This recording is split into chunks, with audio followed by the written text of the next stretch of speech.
Charlotte Dornelas, la petite Camélia, sait-on, elle est décédée après avoir été percutée sur un passage piéton par un jeune homme qui faisait un rodéo urbain sur sa moto roulant en remontant un peu la file des voitures. Et déjà, son père, qu'on a vu à l'image tout à l'heure dans les titres, ne comprend pas la justice. Oui, il n'aura pas mis longtemps à exprimer sa colère, hein, c'est à peine quelques heures, la fin de la garde à vue en réalité de celui qui conduisait cette moto. Je crois qu'il y a un autre fait de société, on parle beaucoup ici du passage du fait divers au fait de société par les drames qui rythment notre actualité. Il y a un autre fait de société qui accompagne ces drames, c'est justement cette colère des familles devant la justice. Pourquoi ça devient un fait de société ? Parce que ça interroge évidemment la manière dont nous rendons la justice quand tous les gens qui espèrent de la justice finissent par être en colère. Il y a évidemment une question qui est posée à la société tout entière. D'autant que, et j'insiste, les familles de ces victimes, on parle beaucoup de drames, et il y en a beaucoup dont on ne parle pas. Et il y a un point commun, et que tout le monde peut constater, c'est la dignité de ces familles, leur silence relatif dans la douleur, je dis relatif parce que certains s'expriment, mais de manière générale, c'est extrêmement calme, et quand ils parlent, c'est pour participer au débat public. On n'a pas d'histoire de vengeance, on n'a pas d'histoire de gens qui se font justice eux-mêmes, et quand par hasard, on a un père qui, pour défendre sa fille, met une claque, on y passe 3 semaines en expliquant qu'il ne faut pas faire justice soi-même. Mais quand vous avez autant de familles percutées comme ça par une démarche intentionnelle, hein, c'est pas simplement, on parle pas là de cause naturelle, hein, de décès. Et quand vous avez un tel attentisme devant la justice et une telle colère à chaque fois qu'elle est obligée de s'exprimer, ça finit par vous prendre un peu aux tripes. Là, en l'occurrence, le père de Camélia, vous l'avez dit, il a posté sur les réseaux sociaux. Il donnait les tristes nouvelles concernant sa petite fille. Et il écrit « Merci la justice française », de manière ironique évidemment. Et ensuite, quelque chose de, à mon avis, encore plus important, à partir de maintenant, les citoyens qui n'ont pas été arrêtés en flagrant délit savent qu'ils peuvent rouler comme ils veulent, faire des fous sur la route, tuer, aucun respect pour notre fille ni pour nous-mêmes. Et évidemment, il dit ça parce qu'en flagrant délit, vous risquez la comparution immédiate, et que là, il a été, en l'occurrence, relâché par le juge des libertés et de la détention. En attendant son procès, il est sous contrôle judiciaire strict, nous dit-on, donc il doit pointer probablement tous les jours, il ne doit pas pouvoir sortir d'un périmètre donné, mais il dort à la maison. Il a dormi à la maison. Alors évidemment, quand on lit cette phrase du père, on ne peut pas ne pas penser quelques jours après à Harmonie Comines, qui parlait elle également aussi du laxisme, qui ne comprenait pas, et alors elle accusait la France et la manière dont elle conçoit la justice d'avoir tué son mari. Là, en l'occurrence, c'est celui qui était sur le scooter, hein, ou la moto, n'avait aucun casier judiciaire, il était connu d'absolument personne, mais c'est au moment où il percute cette petite fille en faisant une roue arrière, ce qui est interdit, en remontant à une grande vitesse une rue qui n'est évidemment pas fait pour ça, il interroge sur le fait qu'il soit laissé libre. Et il faut reconnaître une autre qualité à ces familles, souvent, c'est qu'elles s'engagent, elles prennent la parole. Il y en a beaucoup qui montent des associations, qu'elles soient locales ou nationales. Elles essayent de prendre la parole dans le débat pour que ça change, et pour que ça change pour les autres. Parce que, en l'occurrence, ce papa, son cas, entre guillemets, est déjà malheureusement réglé, c'est très familier. Justement, pour dire réglé. Ce qui lui arrive. Mais ce que je veux dire, c'est que vraiment, il s'engage aussi pour les autres et pour que ça évolue, pour que ça n'arrive plus. C'est un engagement qui est quand même gratuit par rapport au drame qui leur arrive et qui mérite lui aussi d'être écouté. L'objet de sa colère, je vous le disais, c'est que le conducteur a été relâché sous contrôle judiciaire. Alors, il est chez lui en attendant l'appel du parquet qui avait réclamé sa mise en détention provisoire. Alors, il y a 2 choses dans cette décision. 1, l'incompréhension populaire que représente ce père, qui pressent en fait la gravité de l'acte et la décision qui n'est pas conforme à la gravité de l'acte qui vient de se passer. Et la deuxième chose que je remarque quand même systématiquement, c'est que la justice ne communique pas sur les décisions qu'elle prend. Je ne dis pas simplement communiquer pour communiquer, mais ça veut dire assumer publiquement la décision qui est prise, et le cas échéant, puisqu'on nous explique en permanence que ces décisions sont légitimes, eh bien expliquer quel est le ressort de cette légitimité. Et parfois, vous le savez, la détention provisoire, par exemple, là, on a un casier totalement vierge et un jeune qui n'est absolument pas connu, ça peut jouer sur la question de la détention provisoire.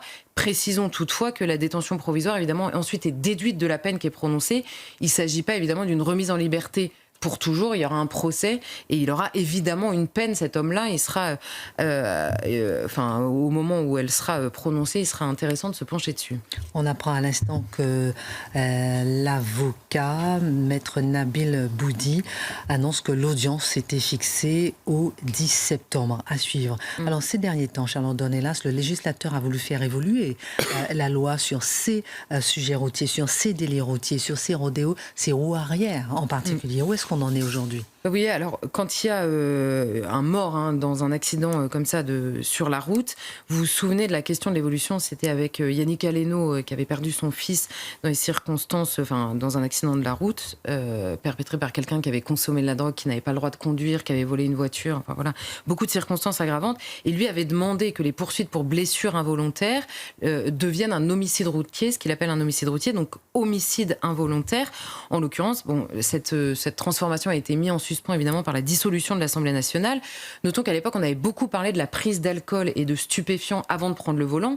Yannick Aleno précisant que quand vous consommez de l'alcool ou des stupéfiants et que vous prenez le volant, c'est pas un hasard si vous commettez une sortie de route, que vous prenez un accident. C'est pour ça qu'il voulait qualifier ça d'homicide. Mais là, en l'occurrence, la circonstance qui pourrait être aggravante, c'est la roue arrière de ce jeune homme qui n'avait consommé ni alcool ni stupéfiant, mais qui faisait une roue arrière, ce qui est illégal sur la route depuis 2018.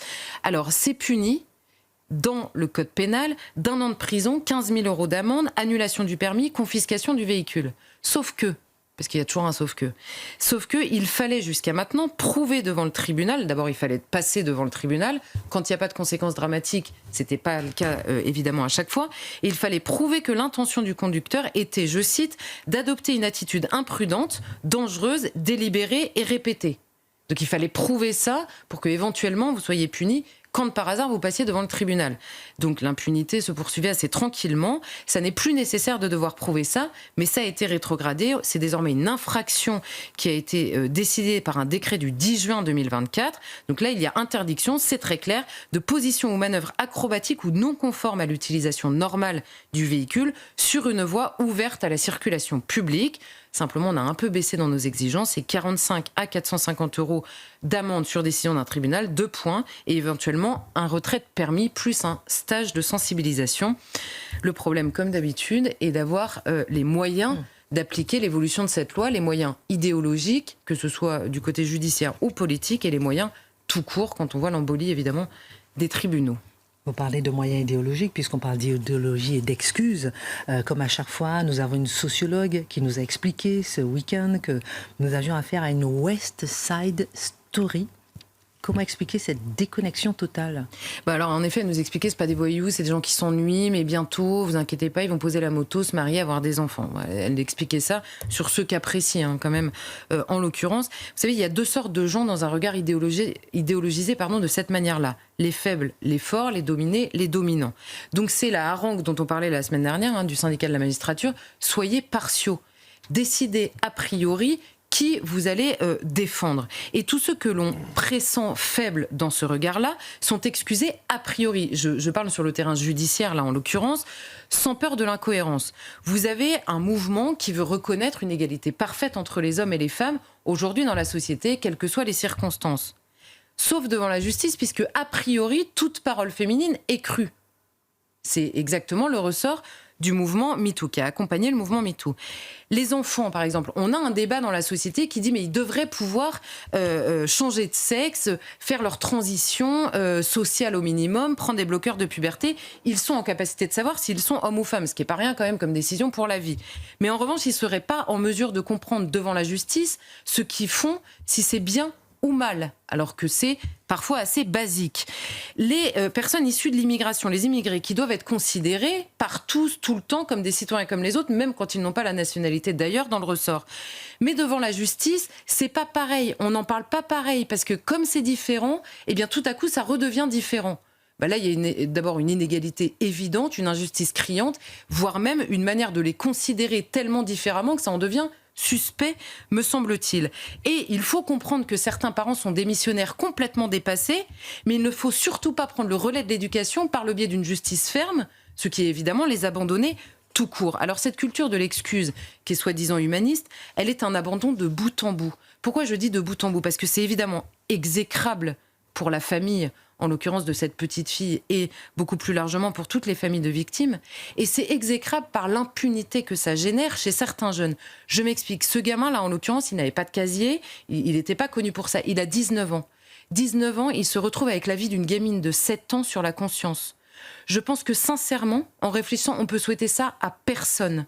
Donc soit vous alimentez une impunité, vous transformez des délinquants en criminels, parce qu'à force de jamais être repris, eh bien, ils finissent par toujours repousser la limite, soit vous encouragez finalement des comportements qui finissent par transformer des gars qui pensent s'amuser sur la route en meurtriers, et probablement sa vie aussi, à lui, a basculé.